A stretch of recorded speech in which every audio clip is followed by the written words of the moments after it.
اب ایران نے کل کے دن سے اپنے نسبتاً جدید ڈرون حدید 110 یہ نکالے اب، اور ان کو استعمال کرنا شروع کیا ہے۔ ان کی رفتار بھی زیادہ ہے اور ان کی شناخت بھی اتنے آرام سے نہیں ہوتی، یعنی یہ پہچان میں نہیں آتے اور یہ اپنے ٹارگٹ تک پہنچ جاتے ہیں۔ تو یہ ایک نئی طرح کی مصیبت، اب ایک مصیبت سے جان نہیں چھوٹ رہی تھی، پچھلے ڈرون بھاری پڑے ہوئے تھے، تو یہ اس سے بہتر ڈرون ایران نکال کر لایا۔ لیکن جو بریفنگ ہوئی ہے نا کیپٹل ہل میں، یہ امریکی حکام نے بریفنگ دی ہے سینیٹرز کو، تو اس بریفنگ کے اندر ایک بات کا اعتراف کیا ہے امریکی حکام نے کہ یہ جو 60 ڈرونز ہیں ان کا ابھی تک ہم کوئی حل نہیں نکال سکے، ہمیں سمجھ نہیں آ رہی کہ ان کو کیسے روکنا ہے، کیونکہ یہ بہت کم قیمت کے ڈرون ہیں، ان کو روکنے کے لیے بہت بھاری ہمیں ہتھیار استعمال کرنا پڑتا ہے، بہت قیمتی ہتھیار استعمال کرنا پڑتا ہے جس کی قلت پیدا ہو رہی ہے۔ تو ہمارے پاس اس کے خلاف کوئی حکمت عملی نہیں ہے اور ہمیں اندازہ نہیں تھا کہ یہ ہمیں اتنا بھاری پڑ جائے گا۔ یہ جناب وہ اعتراف کر رہے ہیں۔ ایران کے لیے جو سب سے بڑا چیلنج ہے نا، میں نے پہلے بھی آپ کو کہا تھا، وہ اب بھی وہی ہے، ایران کو اپنی چین آف کمانڈ ہر حال میں برقرار رکھنی ہوگی۔ ایران کی اگر چین آف کمانڈ ٹوٹ گئی اور ایک مرتبہ ایرانی بکھر گئے تو یہاں سے پھر امریکہ اور اسرائیل کا بہت بڑا فائدہ ہو جائے گا۔ ایران کو ہر حال میں اپنی موجودہ قیادت کو زندہ رکھنا ہوگا، انہیں بچانا ہوگا اور ایک چین آف کمانڈ برقرار رکھنی ہوگی کم سے کم اگلے 1 مہینے تک، یا جب تک یہ جنگ چلتی رہتی ہے۔ جب تک یہ جنگ چلتی رہے گی اور جنگ کے بعد بھی انہیں ہر حال میں اپنی قیادت کو زندہ رکھنا ہوگا اور ایک چین آف کمانڈ کو برقرار رکھنا ہوگا۔ چین آف کمانڈ کا مطلب یہ ہے کہ اوپر سے نیچے تک احکامات براہ راست پہنچتے رہیں، یعنی جو آخری آدمی کھڑا ہے، جو ایکٹ کرنے والا ہے، وہاں تک اوپر سے جو احکامات ہیں ان کی چین ٹوٹنی نہیں چاہیے، چین آف کمانڈ رہنی چاہیے اور کنٹرول رہنا چاہیے سسٹم کے اوپر، اداروں کے اوپر، لوگوں کے اوپر، فورسز کے اوپر، اور کنٹرول کے ساتھ پوری کمانڈ ہونی چاہیے۔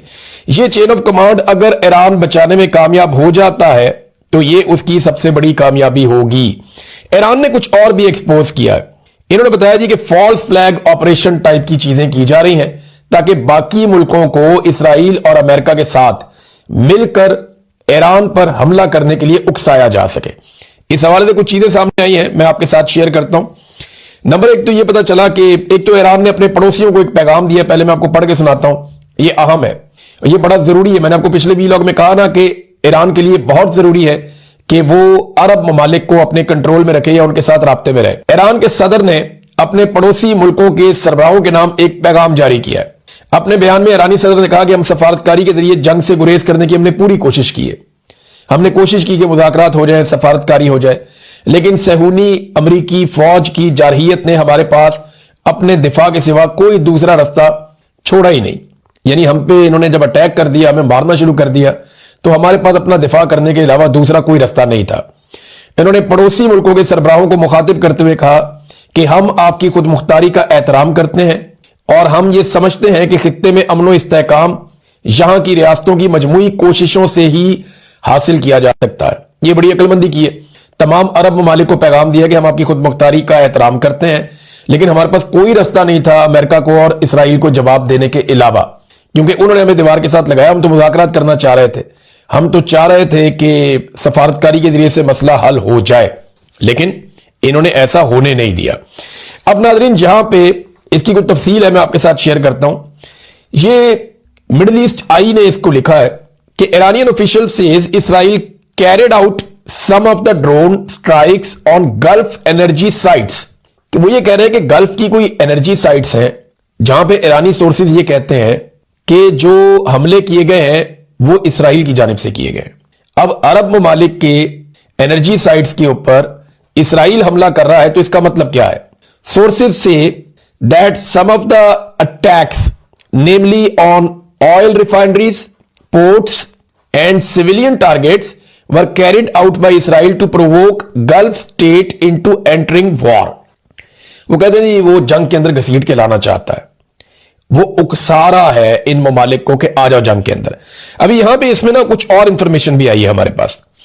وہ انفارمیشن یہ بتاتی ہے کہ سائپرس میں جو برطانوی بیس کے اوپر اٹیک ہوا تھا وہاں پہ بھی ایران کی طرف سے میزائل نہیں آیا تھا، یعنی وہ جو حملہ ہوا تھا وہ ایران کی جانب سے نہیں آیا تھا، یہ بھی کنفرمیشن ہوئی ہے۔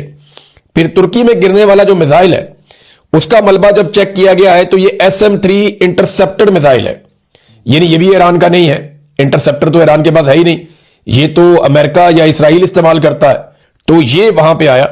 तो तुर्की के अंदर भी जो मलबा गिरा, तो अब कोशिश ये कर रहा है इसराइल के किसी तरह से उकसा गए, और इससे पहले कुछ बंदे पकड़े गए कतर में और सऊदी अरब में जो मुसाद के लिए काम कर रहे थे, उन्हें गिरफ्तार कर लिया गया और वो बम लगाने के मंसूबे बना रहे थे इन दोनों मुल्कों में, और वो पकड़े गए। वजह ये उसमें समझ आ रही है कि यहां बम लगाए जाए, इन मुल्कों को उकसाया जाए और सारे अरब ममालिक मिलकर ईरान के ऊपर अटैक कर दें, तो इसराइल के लिए, अमेरिका के लिए सूरत-ए-हाल और बेहतर हो जाएगी। अब ये नाजरीन एक फॉल्स फ्लैग ऑपरेशन टाइप की सूरत-ए-हाल पैदा की जा रही है, लेकिन ईरान ने इसमें ना सिर्फ खबरदार किया है बल्कि अपने पड़ोसियों के नाम एक पैगाम भी वादे तौर पे उन्होंने जारी कर दिया है। नाज़रीन, इराक का इलाका है नजफ, ये एक सहरा है नजफ, यहां पे कमांडोज उतारे गए हेलीकॉप्टर के जरिए से। ये कुछ 6-7 हेलीकॉप्टर आते हैं और वो, ये कल की बात है, और उन्होंने सहरा के अंदर कमांडोज और साजो सामान उतारा है। इसके बारे में जब उन्हें इंफॉर्मेशन मिली तो उन्होंने अपनी जासूसों की एक टोली रवाना की, अपनी फौज की, इराक ने, इराकी ऑफिशियल्स ने, कि जाके चेक करके आओ कि ये कौन लोग हैं, और उस टोली के ऊपर अटैक हो गया जिसमें 2 लोग उनके शदीद जख्मी हो गए और एक फौजी उनका जाँ बहक हो गया। तो इराक इसके ऊपर इन्वेस्टिगेशन कर रहा है। अब जो अब तक इसके बारे में पता चला है, ये कंफर्मेशन नहीं है, लेकिन ये पता चला है कि ये अमेरिकन और इसराइली कमांडो हो सकते हैं जिन्हें साजो सामान के साथ उतारा गया है, या कोई और मलेशिया हो सकती है जिनके लोग उनके लिए काम कर रहे हैं, अमेरिका और इसराइल के लिए। बहरहाल हेलीकॉप्टर के जरिए से इनको उतारा गया है और इनके पास जदीद आलात हैं, कुछ साजो सामान है जंगी, और बहुत मुमकिन है कि मलेशिया जो लड़ना चाह रही है ईरान के साथ, ये उनको हथियार फराहम करें और जो निगरानी के आलात हैं वो भी यहां पे इस इलाके में लगाए जाएं ताकि ईरान के खिलाफ इस सारी सूरत-ए-हाल को इस्तेमाल किया जा सके। हमारे जर्नैलों को, डिक्टेटर्स को हर दौर में कोई ना कोई सहाफ़ी मुयस्सर रहते हैं, ये एक मखसूस तादाद है और वो हमेशा से इनके साथ रहते हैं। कुछ हमारे ऐसे बुजुर्ग सहाफ़ी हैं जो हर दौर में हर डिक्टेटर को मुयस्सर रहे और वो उन्हें अच्छे मशवरे भी देते रहे और उनकी तारीफें भी करते रहे और उनके बिहाफ पे वो धमकियां भी लगाते रहे सियासी जमातों को और सियासतदानों को। अभी ये सिलसिला शुरू हो गया है और PMLN को ये कहा जा रहा है कि जनाब अब आपका बोझ मजीद नहीं उठाया जा सकता। यानी PMLN को सुहेल वड़ाइच साहब ने भी अब ये कहना शुरू कर दिया, कुछ और लोग हैं उन्होंने भी ये कहना शुरू कर दिया कि मुस्लिम लीग नून का जो बोझ है या जो इनकी नालायकी है वो अब एस्टेब्लिशमेंट मजीद नहीं उठा सकती। मेरे ख्याल में ऐसा कुछ नहीं है, ये सिर्फ और सिर्फ चक्कर देने की एक कोशिश है, क्योंकि इस वक्त की जो एस्टेब्लिशमेंट है वो वन मैन शो होता है। आसिम मुनीर इज एस्टेब्लिशमेंट, कोई और नहीं है, आसिम मुनीर एस्टेब्लिशमेंट है। जबकि उनके मुकाबले में दूसरी तरफ जिन्हें कहा जा रहा है कि इन्हें हटा दिया जाएगा वो PMLN है। तो ये तो एक दूसरे की इंश्योरेंस पॉलिसी है। हाँ, ये मुमकिन है कि आसिम मुनीर साहब बतौर एस्टेब्लिशमेंट कमजोर हो जाए और मिलिट्री एस्टेब्लिशमेंट ज्यादा आगे चली जाए, या पाकिस्तान की फौज के अंदर मौजूद जर्नैलों को यह लगना शुरू हो जाए कि बेड़ा ही गर्क हो गया, इदारे का भी बेड़ा गर्क हो गया, यानी बहुत बदनामी हो गई, पूरा पाकिस्तान हमसे नाराज है, हमने पाकिस्तानियों को नाराज भी कर लिया, अपनी बहुत जो इज्जत थी उसको भी हमने खराब किया और उसके अलावा आवाम के साथ अपना ताल्लुक भी हमने बहुत बुरी तरह खराब कर लिया, पाकिस्तान की मईशत भी तबाह बर्बाद कर दी और वो केक जिसमें से सब अपना अपना हिस्सा लेकर खाते थे वो केक ही बहुत छोटा रह गया, पाकिस्तान की मईशत सुकड़ गई और सुकड़ के बहुत छोटी रह गई। तो उस वक्त ये होता है नॉर्मली। परवेज मुशर्रफ को भी शटअप कॉल मिली थी, इससे पहले और जर्नैल हैं उनको भी शटअप कॉल मिलती रही है कि जनाब बस कर दो, अब पूरा इदारा और मुल्क तबाह बर्बाद हो गया, आपके खेल अब हम और बर्दाश्त नहीं कर सकते। वो सिचुएशन अलग होती है। लेकिन अब जो मुख्तलिफ टाउट्स हैं जो मिलिट्री एस्टेब्लिशमेंट के करीब काम करते हैं, हमेशा से उनकी गुडबुक पे रहते हैं, वो अब PMLN को आंखें दिखाना शुरू हो गए, जनाब आपका बोझ हम नहीं उठा सकते। मेरे ख्याल में बोझ PMLN का नहीं है, बोझ पीपल्स पार्टी का भी नहीं है, बोझ कभी पाकिस्तान तहरीक इंसाफ भी नहीं थी। इस मुल्क के ऊपर जो असल बोझ है वो पाकिस्तान की मिलिट्री एस्टेब्लिशमेंट और जर्नैलों के गलत फैसले और इक्तदार में रहने की जर्नैलों की ख्वाहिश है। यह है इस मुल्क के ऊपर असल बोझ, और कोई बोझ नहीं है। 78 साल से हमने पाकिस्तान की एस्टेब्लिशमेंट का बोझ उठाया हुआ है। यह बोझ पाकिस्तान की कौम के ऊपर से उतर जाए ना तो हमारी कमर सीधी हो जाए और फिर हम बतौर कौम तरक्की की तरफ आगे बढ़ सकते हैं। लेकिन एस्टेब्लिशमेंट ने हमें जकड़ के रखा है। मिसाल के तौर पे ये अमारदी जान साहब ने बड़ा अच्छा डाटा पेश किया और ये बड़ा इंटरेस्टिंग है। यानी माशी तबाही हो गई पाकिस्तान की, आधा पाकिस्तान गुर्बत की लकीर से नीचे चला गया, पाकिस्तान में बेरोजगारी के सारे रिकॉर्ड टूट गए, पाकिस्तान में कम तरीन सरमायाकारी के सारे रिकॉर्ड टूट गए, पाकिस्तान के अंदर से तमाम मल्टीनेशनल कंपनियां मुल्क को छोड़ कर जा रही हैं, लोग पाकिस्तान से सरमाया निकाल कर भाग रहे हैं, पाकिस्तान में कोई पैसा लाने के लिए तैयार नहीं है। ये सारी चीजें जिस वक्त हो रही हैं उस वक्त हमारी मिलिट्री से जुड़े जो कारोबार है वो कहां जा रहे हैं? सिर्फ वो मुनाफे में जा रहे हैं। पूरा पाकिस्तान खसारे में जा रहा है। अभी रेलवे की रिपोर्ट आई मेरे पास, रेलवे खसारे में जा रहा है। अरबों रुपए का खसारा रेलवे का हो गया इस साल भी, और वो खसारा शो भी किया गया।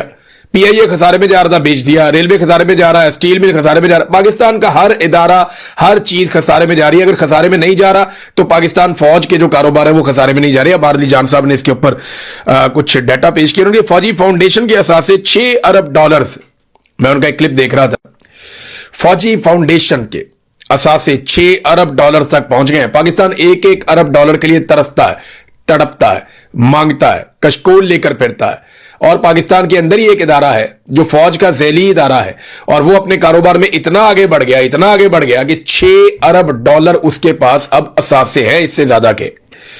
जबकि 9 मजीद इदारे हैं जो फौज के जेर निगरानी चलते हैं या फौज के ही कंट्रोल में हैं, उनके असासे $1 अरब से जायद है। इनकी भी एवेल्युएशन हुई है।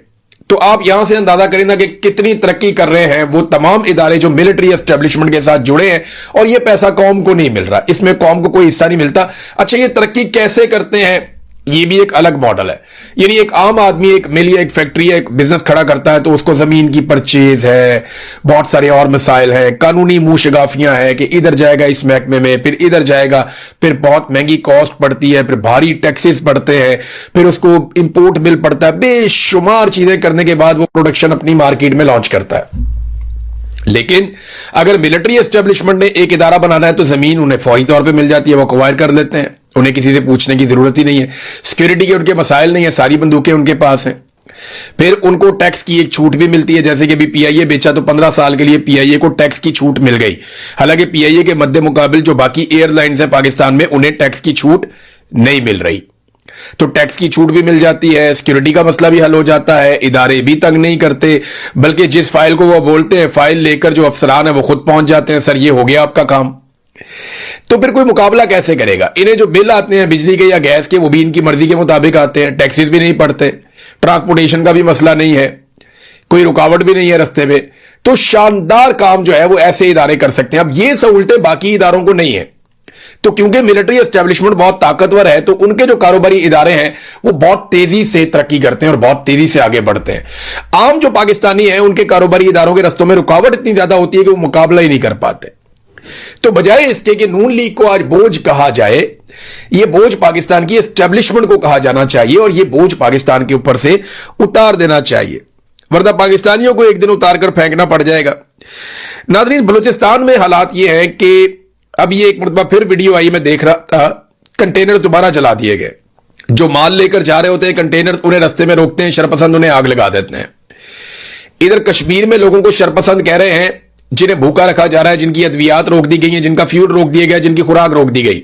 अजीब शरपसंद है। और रूरल बलूचिस्तान में जो लोग आग लगा के चले जाते हैं उनके खिलाफ कार्रवाई कोई नहीं है।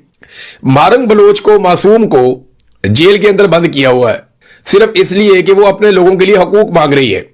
वो ये कहती है कि अगर किसी मुजरिम को आपने पकड़ा तो आप उसको अदालत में पेश करें, आप मावराए अदालत उसका कत्ल नहीं कर सकते।